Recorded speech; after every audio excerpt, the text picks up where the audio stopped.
राज्यातील सत्ताधारी गटामधील अंतर्गत वाद पुन्हा एकदा उफाळून आलाय.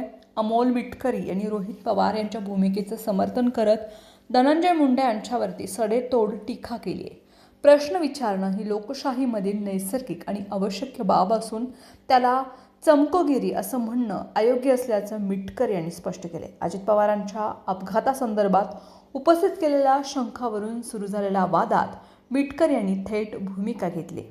अजित पवार यांच्या अपघाताबाबत काही मुद्दे उपस्थित करणं हे कुणाच्याही प्रतिमेला धक्का देण्यासाठी नसून पारदर्शकतेच्या दृष्टीनं विचारलेले प्रश्न असल्याचं त्यांनी सांगितलं.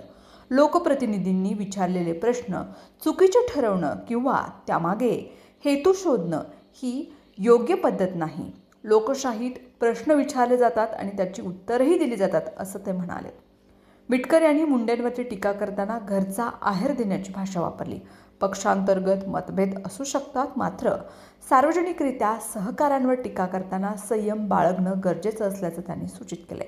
एखाद्या आमदारानं शंका उपस्थित केल्यास त्याला चमकोगिरी ठरवणं म्हणजे लोकशाही मूल्यांचा अवमान आहे असं ते म्हणाले. या प्रकरणामुळे राष्ट्रवादी काँग्रेसच्या गटामध्ये सुरू असलेल्या तणावाची चर्चा पुन्हा रंगली आहे.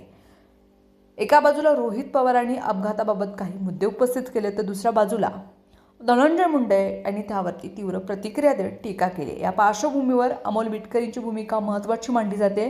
राजकीय वर्तुळामध्ये या वक्तव्याचं विविध अर्थ काढले जात असून पक्षामधील मतभेद उघडपणे समोर येत असल्याची चर्चा आहे. आगामी काळात या वादावर वरिष्ठ नेते कोणती भूमिका घेतात आणि पक्षांतर्गत समन्वय कसा साधला जातो याकडे सर्वांचं लक्ष लागलं आहे.